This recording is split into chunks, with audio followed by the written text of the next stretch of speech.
speak to come up and spell their name out first, and then we'll start with the overview.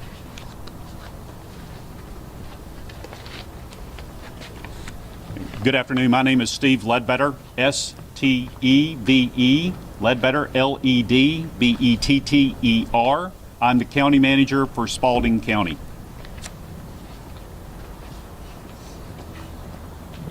My name is Darrell, D-A-R-R-E-L-L, Dix, D-I-X. I'm the sheriff of Spalding County, Georgia.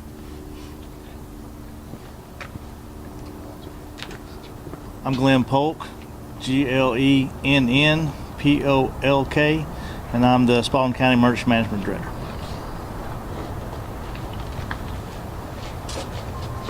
Jessica O'Connor, Jessica O''Connor, the City Manager with the City of Griffin.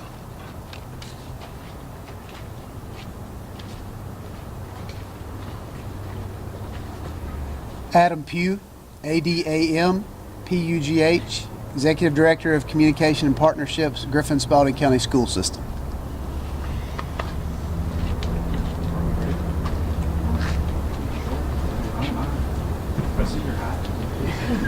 He says, yes, I'm from All right. Is everybody ready? All right.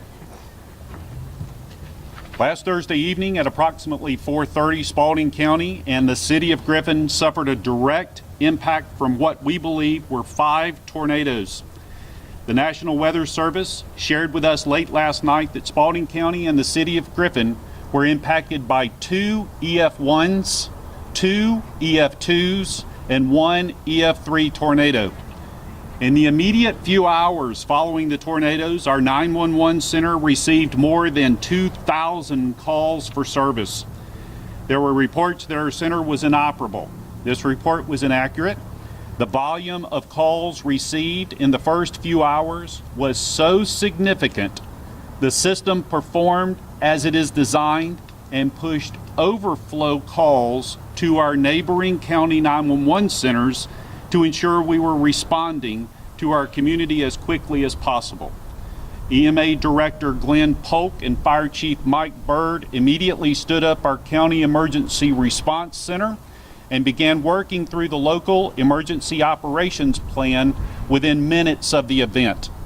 Realizing that our community would need significant support, and the initial damage reports that were coming into our EOC requested and received state support from our Georgia Emergency Management Agency, Georgia State Patrol, Department of Natural Resources, Forestry Division, Georgia Defense Force, along with support from our adjoining city and county partners, Fayette County, Coweta County, Henry County, Upson County, Houston County, Pike County, along with the city of Fayetteville, Peachtree City, the city of Fairburn, and Task Force 4 from Georgia Search and Rescue, along with many other volunteer organizations.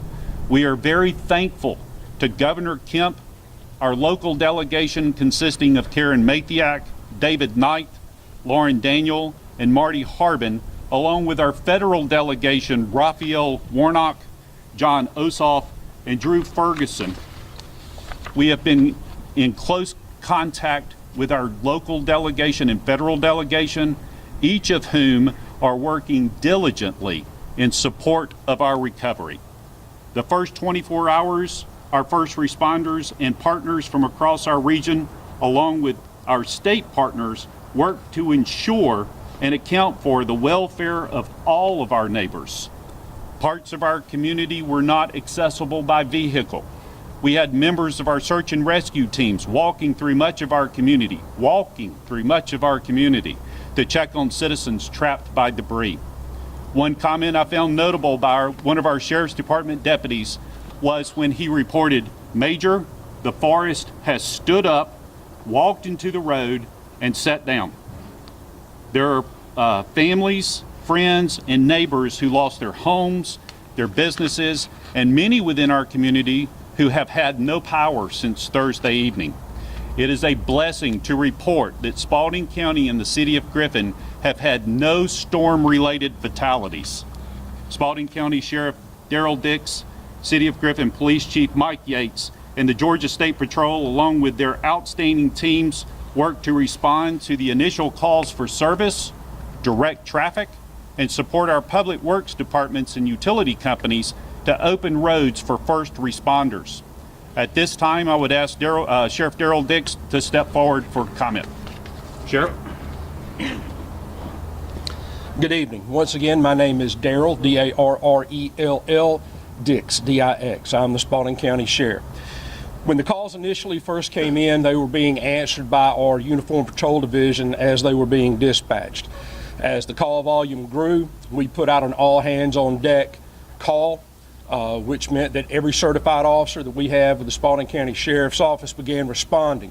Many of them responded from their homes immediately to the areas adjacent to their homes and started handling calls from that location, and also calling in additional units and additional spots where there were trees down, power lines down, and possibly people in houses.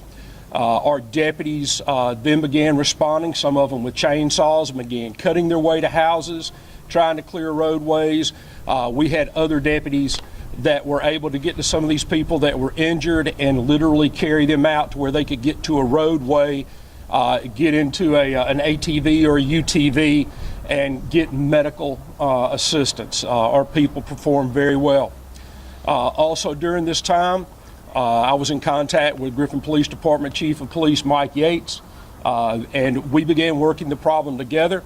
There were uniform patrol officers from the city of Griffin that went into the county to assist us with calls, and I in turn sent people into the city of Griffin to begin assisting them with calls. Everything we could do to work together for the greater good of what was going on and what we were having to do. We have seen volunteers step out and step up across the city, everything from stopping and giving bottles of water and Gatorade to law enforcement officers and public safety officers and linemen who were working in these areas to restore power and to get people off or out. And we have also had the opportunity to see a lot of prayer. We have had officers that have been stopped by people on the street and just asked if they could pray with them and pray for them. We have seen the same thing with our linemen, and the outpouring of love and support by this community is amazing. Even heard a gentleman on the radio today and also on Facebook who called for a truce between all gang members that are in this county right now, that their concentration should be on getting out and helping people and to just leave each other alone until we can get through this crisis, which I thought was absolutely amazing. Thank you again to all of our public safety partners that responded. Thank you to the many volunteers, the 911 center dispatchers that often go overlooked, detention officers, because right in the middle of this crisis, we lost power to the Spalding County Detention Center. We have about 500 to 525 inmates in that facility right now. There were no injuries to inmates. There were no injuries to staff, and we were able to keep things secured, feed inmates, and conduct business as normal because of the professionalism of those detention officers. So once again, thank you. Thank you for coming out. Thank you for supporting us, and please keep us in your prayers. Thank you, Sheriff. Our initial work focused on life safety. Our team is very thankful to our community for their patience and allowing our first responders to focus their attention on taking care of the injured and clearing our roads for those responding to calls for service. Today, we have transitioned into recovery. Our intent is to provide a daily media brief for the progress we are making, and we want to say thank you to Red Cross. We have 2 shelters open in our community right now. The first is at First United Methodist Church, located at 1401 Maple Drive, and the other is at City Park Gym, located directly behind Wellstar Hospital. Our Griffin Spalding County School System is providing a fixed bus route to deliver those needing support from County Fire Station number 6, located at 1843 North Hill Street Extension, and City Fire Station number 1, located at 310 North Hill Street. The buses that we are using will deliver people from those 2 locations to our shelter and return them should they need that. At this time, I would ask that Ms. Jessica O'Connor, the city manager for the city of Griffin, to step forward and share with us about the city. Good afternoon. My name is Jessica O'Connor. I'm the city manager with the city of Griffin. I just first wanted to reiterate the blessings that we feel because we have not had any fatalities with this storm. We do have about 1,500 homes impacted in the city of Griffin, and immediately after the storm, we had over 10,000 customers that were without power. Because we are a full-service city, we do provide Griffin Power to a lot of our residents and county residents. I am pleased to announce that at this time, at about 3:30 this afternoon, only 2,700 remained without power. So that is good news. because we did sustain 60% of damage to the major part of our system. So the backbone of our system, which comes from our substations and feeds out, 60% of that was damaged in this storm. Generally what happens in a storm is the service lines are damaged, so you will see somebody at your home pretty quickly restoring power.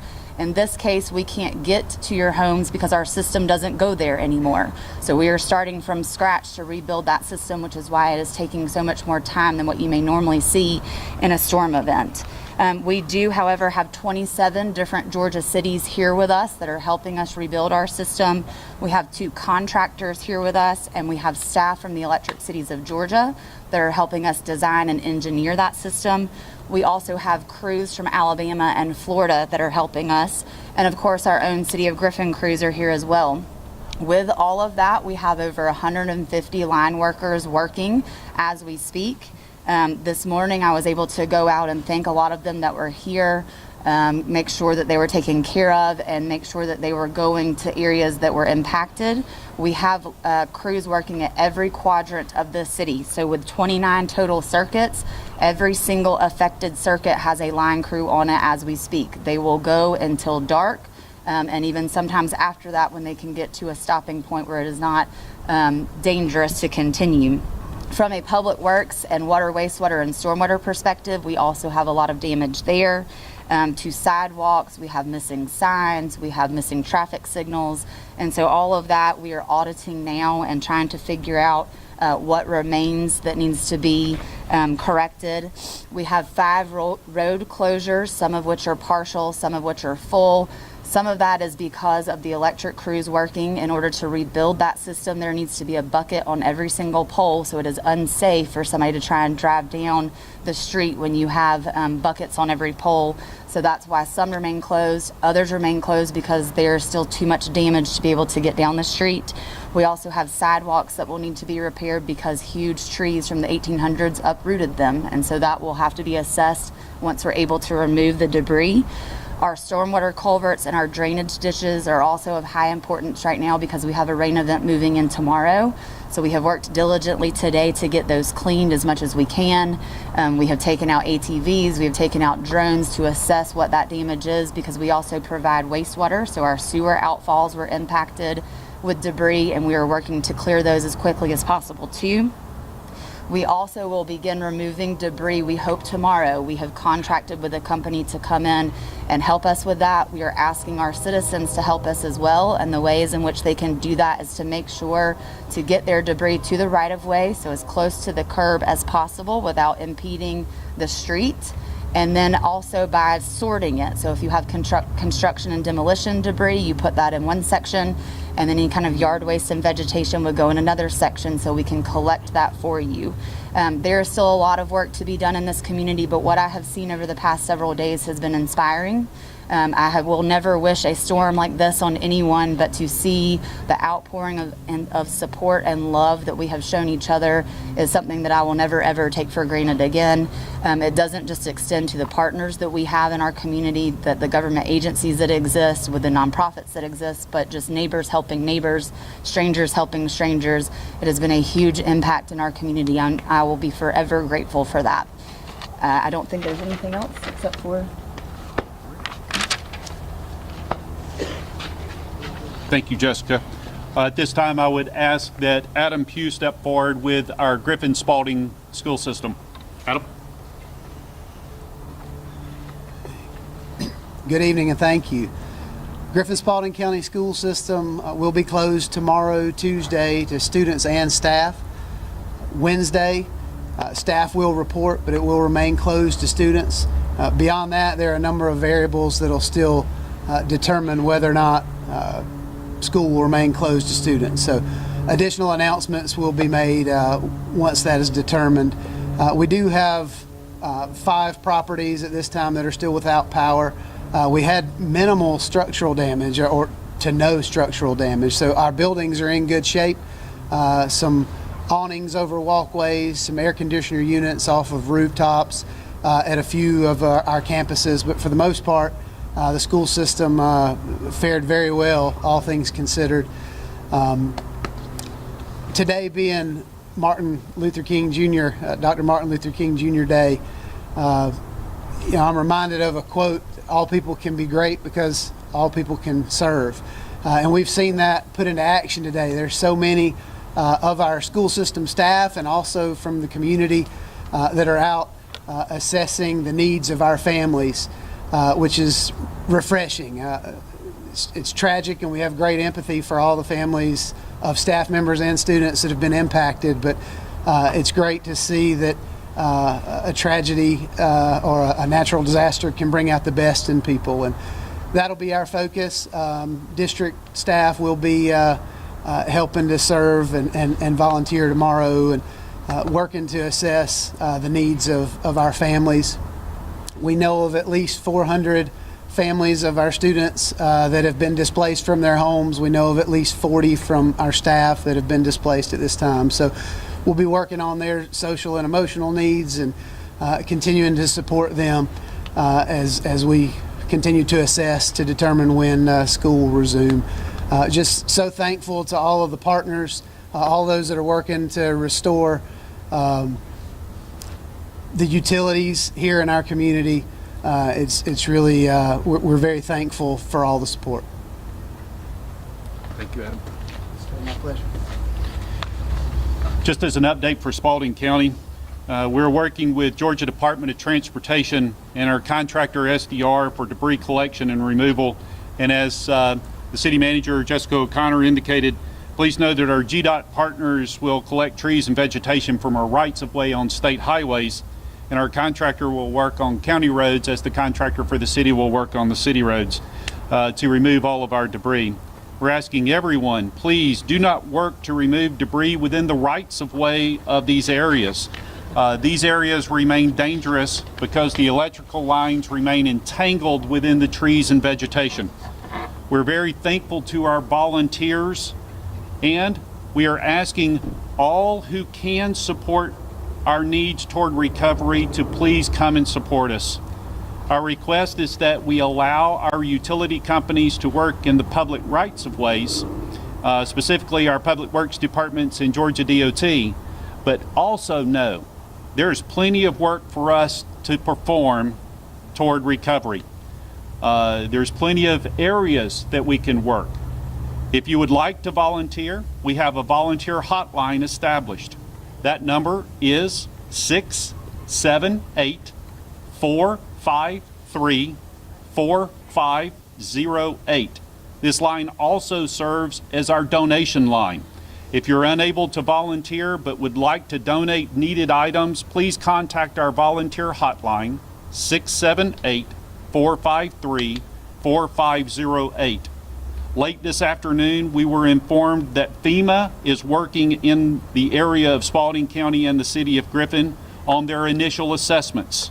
If you see a GEMA or FEMA representative in the area, we are asking that we allow them to continue their initial assessment work in support of our recovery efforts.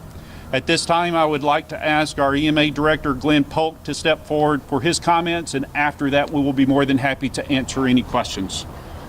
Director. Again, my name's Glenn Polk. I'm the Spalding County Emergency Management Director. I want to share with you that today we began our transition from our response phase to our recovery mode for this tornado disaster that we experienced last week. Our Emergency Operations Center will remain in operation to coordinate our resources to assist our partners in their objectives to care for our community. This is going to include our continued call for service, in addition to now providing a volunteer reception center that will direct volunteers to meet our citizens' needs.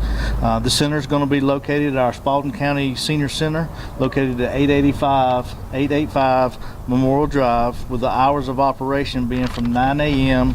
to 2 p.m. each day of the week until further notice. Or if you'd like to volunteer, we also have a tab on our spaldingcounty.com website for the Griffin Spalding Tornado Relief, if you'd like to register there to assist. Another component of our recovery operation is going to include a donated goods warehouse that accepts donations, and it's going to distribute these goods to our community. The location of our donated goods warehouse is 220 East Solomon Street here in Griffin. with the hours of operations being to drop off and or receive donations being 9 a.m. to 5 p.m. each day of the week until further notice. We would like to ask that no clothing be brought in for donations. Again, our phone number if you want to volunteer at any of these locations, and our call center to help us coordinate any assistance is 678-453-4508. We also have established a crisis mental health phone line that's available for our community, and that number is going to be 988. Spalding County and our response team is so indebted to our mutual aid partners, faith-based organizations, businesses, community members, and so many others for their assistance in this response and care for our community. Thank you. At this time, we will open it up for any questions that may be asked. Yes, ma'am. Question for you. The hotline, is that also the same number that residents would call if they need the assistance? That is correct. Yes, ma'am. Thank you. Good question. All right. Any other questions? All right. Thank you so much. Yes, please. When you talked about schools earlier, it says teachers will be coming back on Wednesday, but for students just kind of keep in touch, or is there any kind of a place where you can go to just keep track of that for parents to know? Mr. Q? Yep. Good question. There will be announcements that will be sent, and also the school system's website will be updated. But at this time, we've determined who will report on Wednesday, but we haven't determined beyond that. We've still got so many bus routes that are impassable, still power outages and other factors to consider. But at this time, staff will report on Wednesday.